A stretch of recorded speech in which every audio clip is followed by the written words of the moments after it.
Hello friends, आप सभी का हमारा YouTube channel flight classes GK GS स्वागत करता है। आपका प्रश्न है, दुनिया का एकमात्र ऐसा मुस्लिम देश कौन है जहां हिंदू मंदिर की स्थापना हुई है? Option A Albania, option B Algeria, option C Saudi Arab या ऑप्शन डी संयुक्त अरब अमीरात।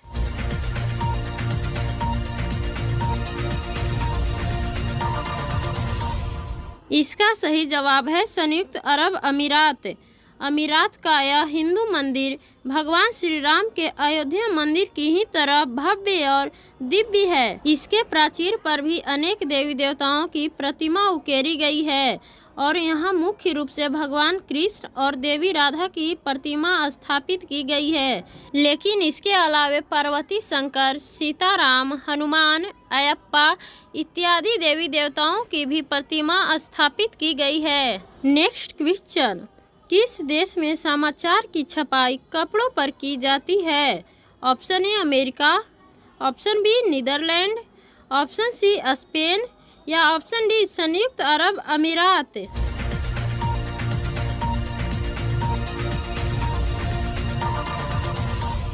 इसका करेक्ट आंसर है स्पेन। नेक्स्ट क्वेश्चन, भारत में सशस्त्र बलों का सर्वोच्च सेनापति कौन होता है?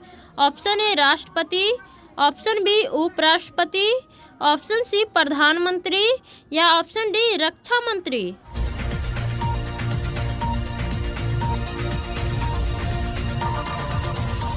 इसका सही जवाब है राष्ट्रपति।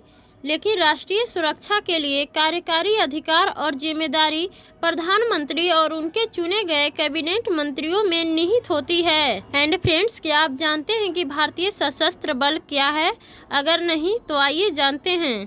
थल सेना, नौसेना, वायुसेना एवं तट रक्षक बल मिलकर भारतीय सशस्त्र बल कहलाते हैं।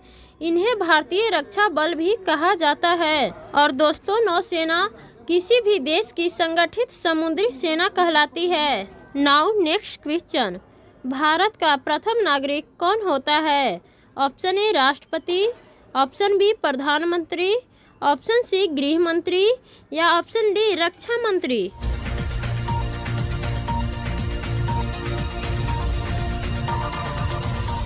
इसका करेक्ट आंसर है राष्ट्रपति। नेक्स्ट, भारत का सेकंड सिटीजन दूसरा नागरिक कौन कहलाता है?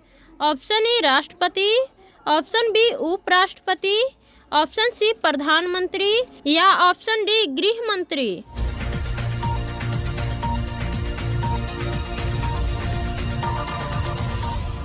इसका सही जवाब है उपराष्ट्रपति। नेक्स्ट, भारत का तीसरा नागरिक कौन कहलाता है? ऑप्शन ए उच्च न्यायालय के न्यायाधीश, ऑप्शन बी राष्ट्रपति, ऑप्शन सी प्रधानमंत्री या ऑप्शन डी सामान्य जनता।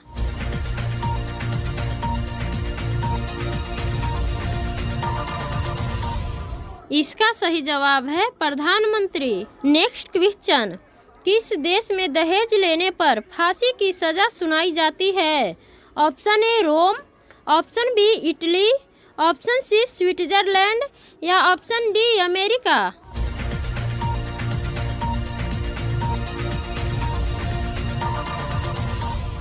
इसका सही जवाब है इटली। नेक्स्ट क्वेश्चन, वह शख्स कौन है जो किसी की भी फांसी की सजा तक रद्द करने की क्षमता रखता है? ऑप्शन ए उच्च न्यायालय के न्यायाधीश, ऑप्शन बी राष्ट्रपति, ऑप्शन सी रक्षा मंत्री या ऑप्शन डी गृह मंत्री।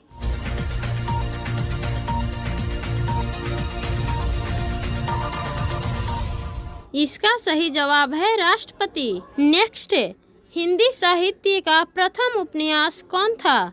ऑप्शन ए गुनाहों का देवता, ऑप्शन बी परीक्षा गुरु, ऑप्शन सी कितने पाकिस्तान या ऑप्शन डी तमस।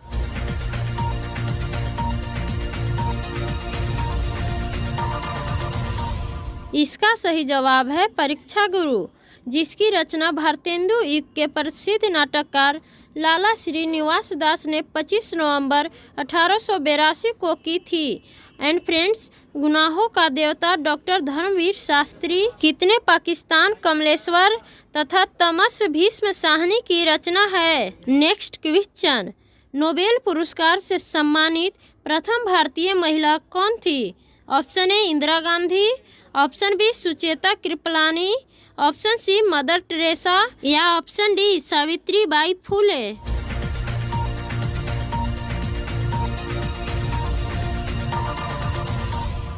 इसका सही जवाब है मदर टेरेसा, जिन्हें शांति के लिए, पीड़ित मानवता की मदद करने के लिए तथा उनके काम से प्रभावित होकर नॉर्वेजियन नोबेल समिति के द्वारा यह पुरस्कार 1989 में दी गई थी। दोस्तों, क्या आप जानते हैं कि भारत की राजधानी नई दिल्ली से पूर्व भी इसकी कोई राजधानी रह चुकी है और वो थी कोलकाता। सबसे पहले भारत की राजधानी कोलकाता को ही बनाई गई थी, लेकिन बाद में इसे नई दिल्ली से स्थानांतरित कर दी गई। नई दिल्ली दिल्ली का ही एक जिला है जिसे इंद्रप्रस्थ के नाम से भी जाना जाता था और ये कभी पांडवों की राजधानी हुआ करती थी। अतः आपका प्रश्न है, नई दिल्ली भारत की राजधानी कब बनी? ऑप्शन ए 13 फरवरी 1931, ऑप्शन बी 15 अगस्त 1947, ऑप्शन सी 9 नवंबर 1948 या ऑप्शन डी 26 जनवरी 1950।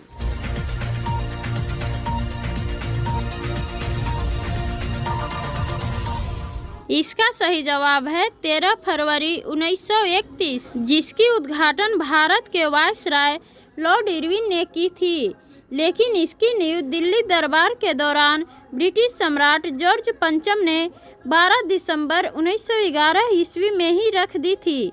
अर्थात इस दिन को जॉर्ज ने भारत की प्रथम राजधानी कोलकाता से दिल्ली स्थानांतरित करने की घोषणा की थी। नाउ नेक्स्ट क्वेश्चन, भारत के प्रथम वायसराय कौन थे? Option A Lord Canning, option B Lord Lawrence, option C Lord Elgin या ऑप्शन डी लॉर्ड डलहौजी।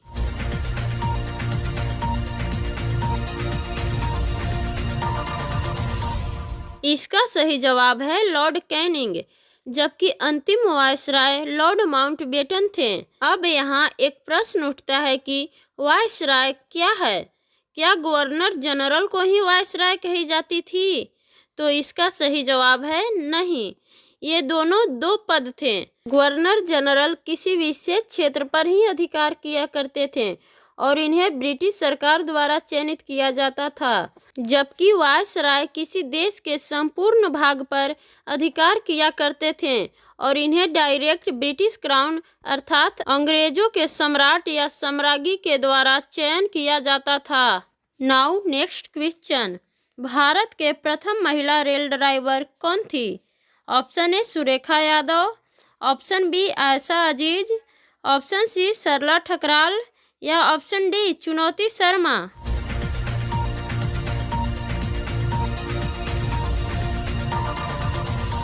इसका सही जवाब है सुरेखा यादव।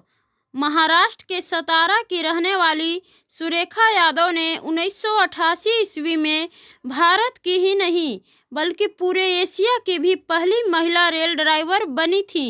इसके लिए इन्हें राज्य और राष्ट्र स्तर पर अनेक पुरस्कार भी मिल चुके हैं और इन्होंने पिछले साल ही 13 मार्च 2023 को महाराष्ट्र के सोलापुर स्टेशन से मुंबई के CSMT अर्थात छत्रपति शिवाजी महाराज टर्मिनल स्टेशन तक पहली बार वंदे भारत ट्रेन को चलाकर वंदे भारत चलाने वाली पहली महिला चालक बनी।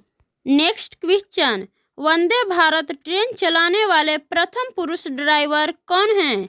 Option A Arjun Deswal, option B Sandeep Narwal, option C Manoj Tiwari या ऑप्शन डी नीरज चोपड़ा।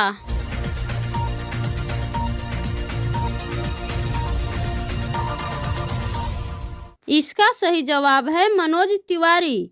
इन्होंने 15 फरवरी 2019 को वंदे भारत ट्रेन को वाराणसी से दिल्ली तक ले गए थे और ये बिहार के रहने वाले हैं। नेक्स्ट क्वेश्चन, भारत की प्रथम महिला पायलट कौन थी? Option A Surekha Yadav, option B Sarla Thakral, option C Gunjan Saxena या ऑप्शन डी शिवांगी सिंह।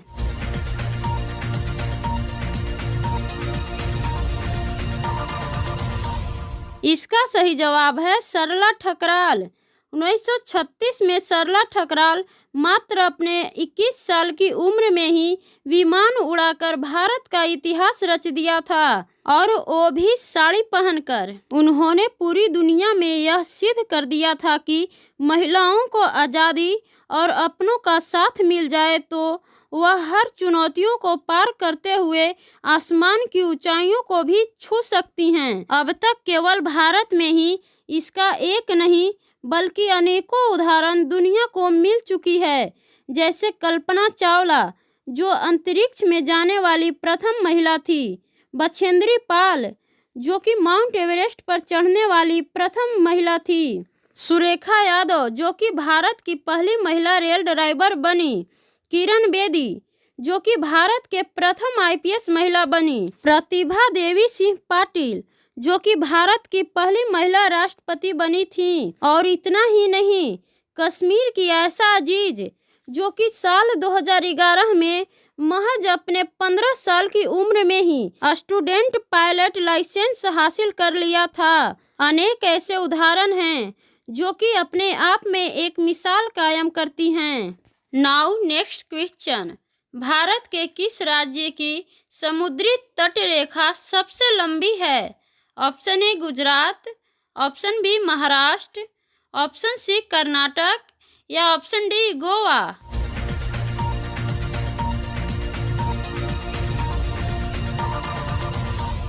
इसका सही जवाब है गुजरात, जिसकी कुल लंबाई 1600 किलोमीटर है। नेक्स्ट क्वेश्चन, अब तक कितने आदिवासी महिला भारत की राष्ट्रपति रह चुकी है? Option A 1, option B 2, option C 3 या ऑप्शन डी 5।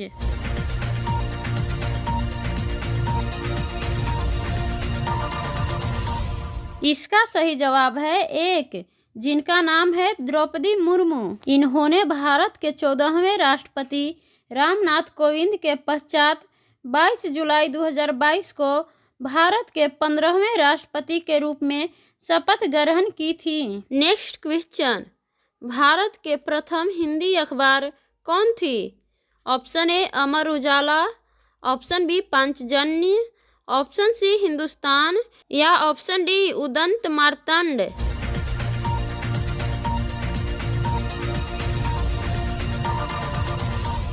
इसका सही जवाब है उदंत मार्तंड, जो कि 30 मई 1826 को प्रकाशित हुई थी। नेक्स्ट क्वेश्चन, विश्व की सबसे लंबी नहर कौन है? ऑप्शन ए इरी नहर, ऑप्शन बी अल्बर्ट नहर, ऑप्शन सी केपी नहर या ऑप्शन डी ग्रांड नहर।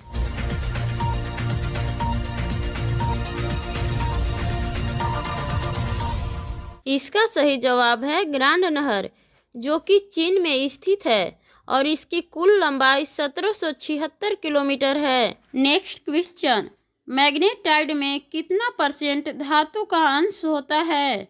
Option A 40%, option B 55%, option C 72% या ऑप्शन डी 76%।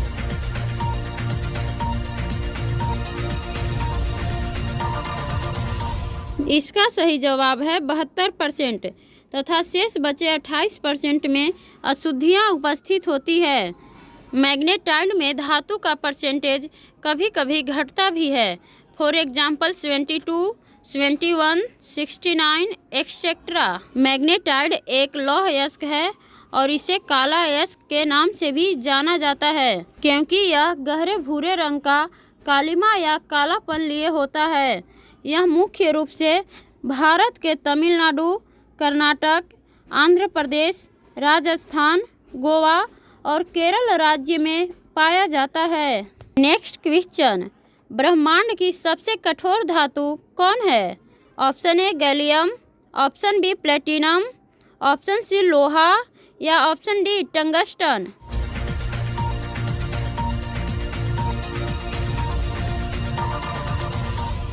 इसका सही जवाब है टंगस्टन और इसे वोल्फ्राम के नाम से भी जाना जाता है। नेक्स्ट, भारत के किस राज्य को चावल का कटोरा कहा जाता है? Option A Uttar Pradesh, option B Gujarat, option C Andhra Pradesh या ऑप्शन डी महाराष्ट्र।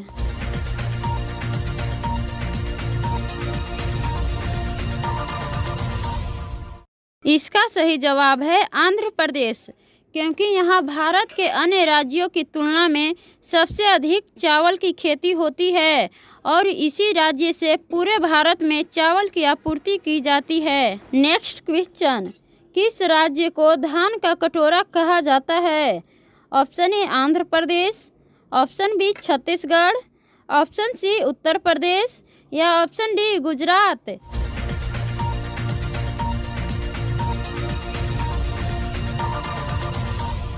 इसका सही जवाब है छत्तीसगढ़, क्योंकि छत्तीसगढ़ राज्य बाकी राज्यों से क्षेत्रफल की दृष्टि से अत्यधिक किस्मों का धान उगाता है, लेकिन याद रहे अत्यधिक चावल का उत्पादक राज्य आंध्र प्रदेश ही है। नेक्स्ट क्वेश्चन, भारत के किस राज्य को चीनी का कटोरा कहा जाता है? Option A Punjab, option B Uttar Pradesh, option C Bihar या ऑप्शन डी गुजरात।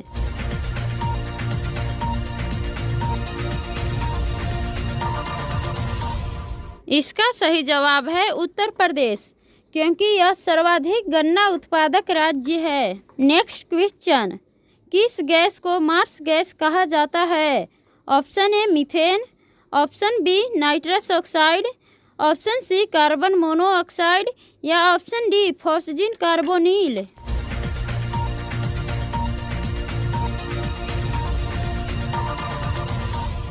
इसका सही जवाब है मीथेन। वायु की अनुपस्थिति में दलदली स्थानों पर पेड़ पौधों और कार्बनिक पदार्थों के गलने सड़ने से मार्स गैस की उत्पत्ति होती है, जहां पर एनारोबिक बैक्टीरियल पदार्थ का विघटन होता है। फ्रेंड्स, मार्स का शाब्दिक अर्थ होता है दलदली क्षेत्र। यह भारी मात्रा में दलदली क्षेत्र से ही प्राप्त होता है। मार्स गैस रंगहीन, गंधहीन, विषैला और अत्यधिक ज्वलनशील होता है। इसकी अत्यधिक ज्वलनशीलता के कारण ही इसे फायर डैम्प के नाम से भी जाना जाता है। नेक्स्ट क्वेश्चन, काला शीशा किसे कहा जाता है? ऑप्शन ए कोयला, option B graphite, option C petroleum या ऑप्शन डी हीरा।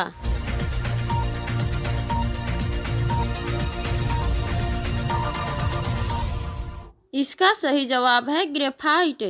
इसके काले रंग होने के साथ साथ पेंसिल लीड में उपयोग किए जाने के कारण इसे ब्लैक लेड काला शीशा के नाम से भी जाना जाता है। नेक्स्ट क्वेश्चन, नवाबों का शहर किसे कहा जाता है? Option A Jaisalmer, option B Lucknow, option C Delhi या ऑप्शन डी अमृतसर।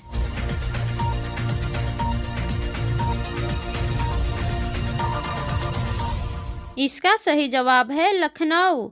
उत्तर प्रदेश के लखनऊ को नवाबों का शहर या गोल्डन सिटी ऑफ इंडिया के नाम से जाना जाता है। यहाँ के रहन सहन, खान पान, भाषा, इमारतें, पहनावा आदि से राजसी जीवन की झलक सी आती है, क्योंकि इस शहर पर अरसों तक नवाबों का शासन रहा है और कहा जाता है कि इस शहर के स्वरूप की स्थापना नवाब आसफुद्दौला ने की थी। नेक्स्ट, ग्रीन सिटी के नाम से किसे जाना जाता है? Option A Kashmir, option B Darjeeling, option C Gandhinagar या ऑप्शन डी कन्याकुमारी।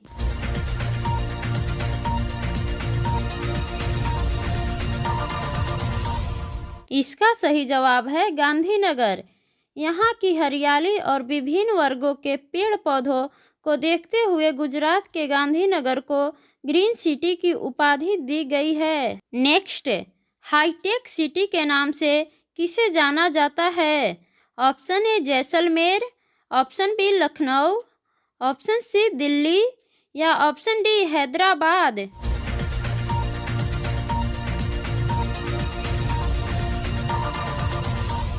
इसका सही जवाब है हैदराबाद। उच्च तकनीकी से निर्मित, अत्याधुनिक ढंग से उत्पादित और अत्याधुनिक सुविधाओं से लैस होने के कारण तेलंगाना राज्य के हैदराबाद शहर को हाईटेक सिटी कहा जाता है। और तो और इस शहर में मोतियों और हीरो से संबंधित कार्य होने के कारण हैदराबाद शहर को मोतियों का शहर भी कहा जाता है। नेक्स्ट क्वेश्चन, एशिया का सबसे बड़ा मरुस्थल कौन है? Option A Gobi, option B Colorado, option C Thar या ऑप्शन डी सहारा।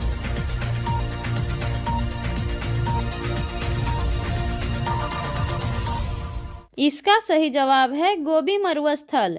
यह चीन और मंगोलिया के बीच में स्थित है। यह दुनिया के सबसे ठंडे रेगिस्तानों में से एक है, जहां का तापमान 0 डिग्री सेल्सियस से 40 डिग्री सेल्सियस तक नीचे चला जाता है। -40 डिग्री सेल्सियस तक हो जाता है। एंड फ्रेंड्स, कोलोराडो यूएसए में, थार भारत में, जबकि सहारा अफ्रीका में स्थित है। एंड फ्रेंड्स, आई होप आप लोगों को वीडियो पसंद आ रही होगी। अतः दोस्तों, आप लोगों से गुजारिश है कि यदि आपने अभी तक चैनल को सब्सक्राइब और वीडियो को लाइक नहीं किया है तो प्लीज़ कर लें, जिससे कि हमारा भी मनोबल बढ़ सके और हम आपके लिए ऐसे ही एजुकेशनल वीडियो लाते रहें। नाउ नेक्स्ट क्वेश्चन, विश्व की सबसे ऊंची प्रतिमा कौन है? Option A statue of unity, option B spring temple Buddha, option C statue of belief या option D the motherland calls.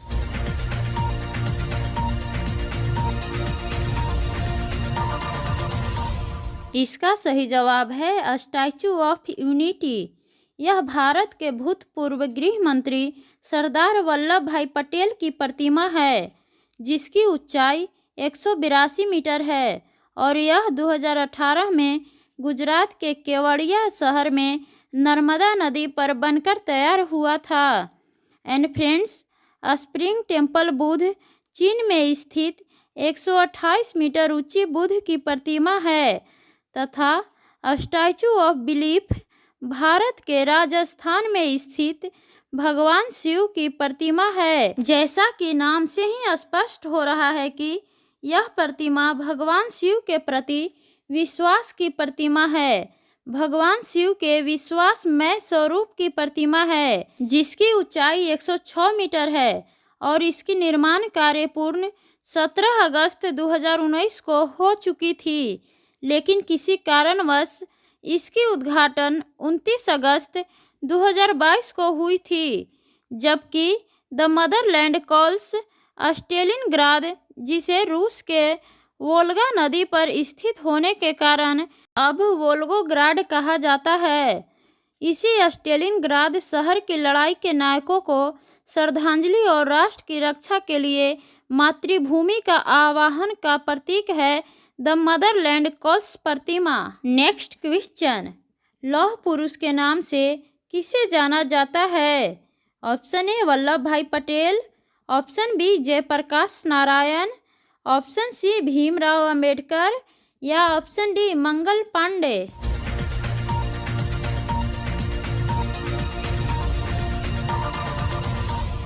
इसका सही जवाब है वल्लभ भाई पटेल। इन्होंने बिना किसी जंग के 562 रियासतों का भारत संघ में विलय कराया था, भारत के एकीकरण में योगदान दिया था, जिसकी वजह से इन्हें भारत का लौह पुरुष कहा जाने लगा। गाइज, लौह पुरुष का अर्थ है ऐसा व्यक्तित्व जिसमें निर्णय लेने की असीम क्षमता हो तथा वह अपने निर्णय पर भी अडिग रहता हो। नेक्स्ट क्वेश्चन, विश्व की सबसे ऊंची इमारत कौन है? Option A one World Trade Center, option B Burj Khalifa, option C Ping An Finance Center या option D Shanghai tower.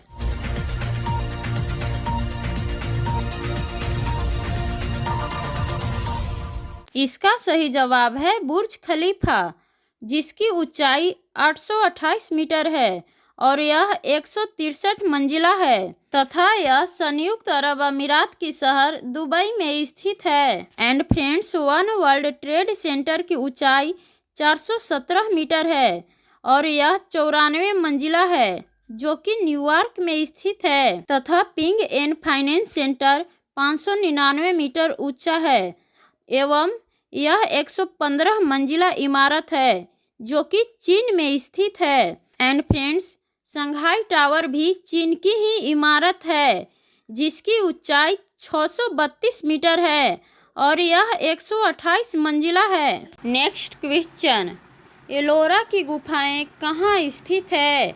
Option A Bihar, option B Maharashtra, option C Uttarakhand या ऑप्शन डी उत्तर प्रदेश।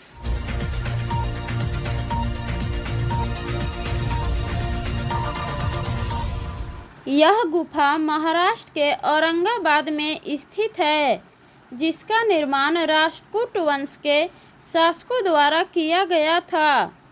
एलोरा की गुफा की खासियत यह है कि यहाँ एक ही चट्टान को काटकर विशालकाय मंदिर का निर्माण किया गया है जिसे तैयार करने में लगभग 150 साल लगा था और करीब 7000 मजदूरों ने लगातार इस प्रोजेक्ट पर काम किया था। इन गुफाओं में ब्राह्मण धर्म से संबंधित अनेक मूर्तियां स्थापित है जिसमें पौराणिक कथा के अनुसार भगवान शिव को और भगवान विष्णु तथा इनके विभिन्न रूपों को चित्रित किया गया है। इसके अलावा यहाँ पर जैन और बौद्ध धर्म से संबंधित अनेक मूर्तियाँ भी मौजूद है। नेक्स्ट क्वेश्चन, पृथ्वी दिवस कब मनाया जाता है? ऑप्शन ए 27 मार्च, ऑप्शन बी 22 अप्रैल, ऑप्शन सी 5 जून या ऑप्शन डी 6 अगस्त।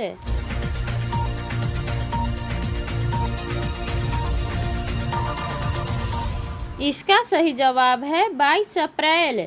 दुनिया भर के देशों में सबसे पहले 22 अप्रैल 1970 को पृथ्वी दिवस मनाया गया था और इसी वर्ष से प्रत्येक साल के 22 अप्रैल को पृथ्वी दिवस मनाया जाता रहा है। पृथ्वी दिवस मनाने का मकसद यह है कि पर्यावरण के प्रति स्वयं को और दूसरों को जागरूक कर सकें।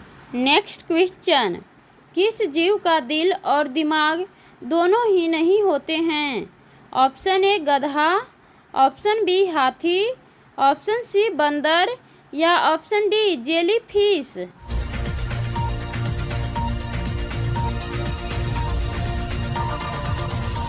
इसका सही जवाब है jellyfish.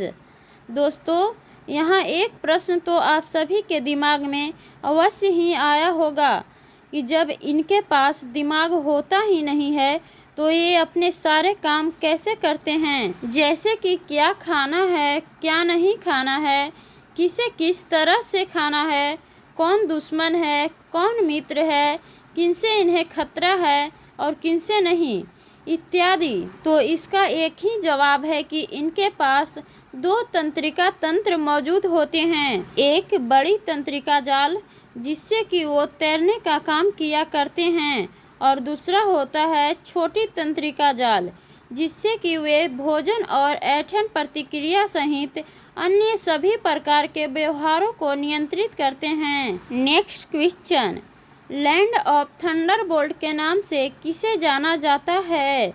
Option A Nepal, option B Bhutan, option C Myanmar या ऑप्शन डी अफगानिस्तान।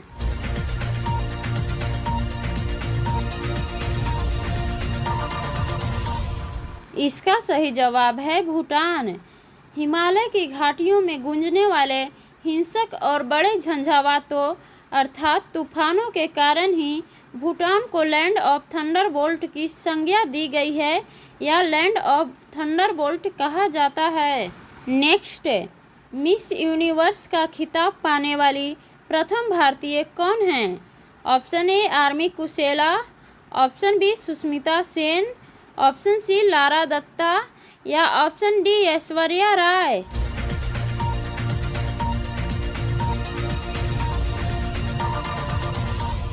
इसका सही जवाब है सुष्मिता सेन, जिन्होंने 21 मई 1994 को मिस यूनिवर्स का खिताब जीतकर भारत का नाम रोशन किया था और दुनिया में पहली बार मिस यूनिवर्स का खिताब जीतने वाली महिला आर्मी कुशेला थीं।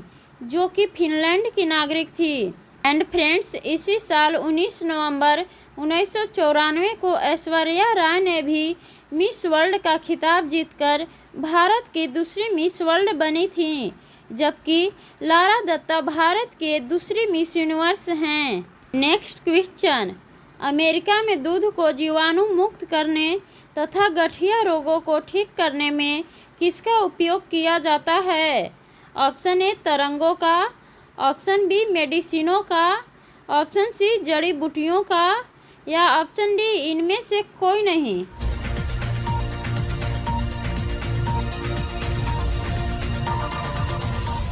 इसका सही जवाब है तरंगों का, और वो भी प्राश्रव्य तरंगों का। प्राश्रव्य तरंगों के द्वारा वायु में उपस्थित धूल और कोयले के छोटे छोटे कणों का स्कंदन किया जा सकता है, जमा किया जा सकता है। प्राश्रव्य तरंगों का उपयोग धुंध तथा कुहासे वाले दिनों में हवाई अड्डों पर धुंध को समाप्त कर विमानों को सुरक्षापूर्वक उतारने अर्थात सफल लैंडिंग में किया जाता है। इन तरंगों के द्वारा कीमती कपड़ों की धुलाई, घड़ी तथा विमानों के आंतरिक कलपुर्जों की सफाई भी की जाती है। चिकित्सा जगत में चिकित्सक रुधिर रहित ऑपरेशन, ट्यूमर आदि का पता लगाने, दांत को निकालने इत्यादि में प्राश्रव्य तरंगों का उपयोग किया करते हैं। Now next and last question, Jammu Kashmir से धारा 370 को कब हटाया गया? ऑप्शन ए 2 अक्टूबर 2018, ऑप्शन बी 12 दिसंबर 2018, ऑप्शन सी 5 अगस्त 2019, या ऑप्शन डी 22 अप्रैल 2019।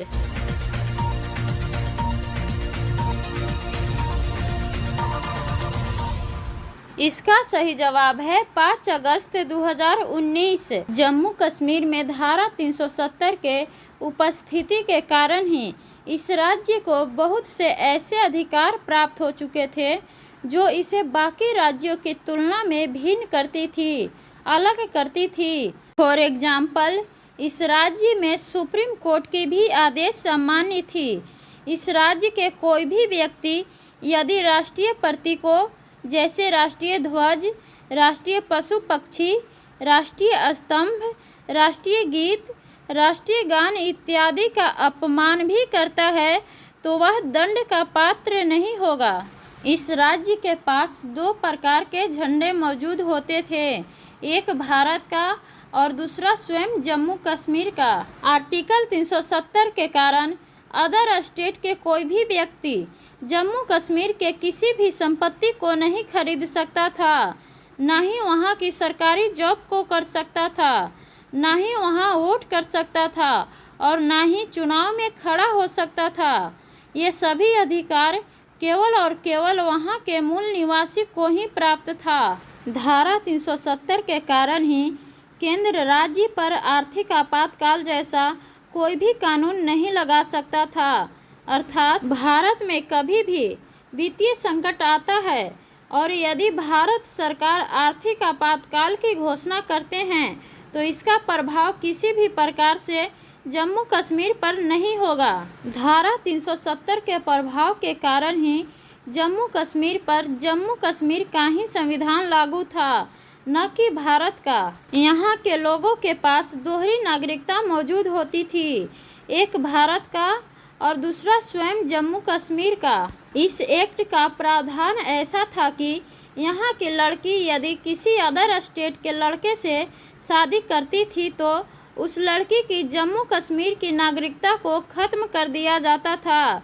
लेकिन यही लड़की यदि पाकिस्तान के किसी लड़के से शादी करती तो उस लड़की के पास जम्मू कश्मीर की नागरिकता तो होती ही, लेकिन साथ ही उसे पाकिस्तान की भी नागरिकता प्राप्त हो जाती और लड़के को जम्मू कश्मीर की।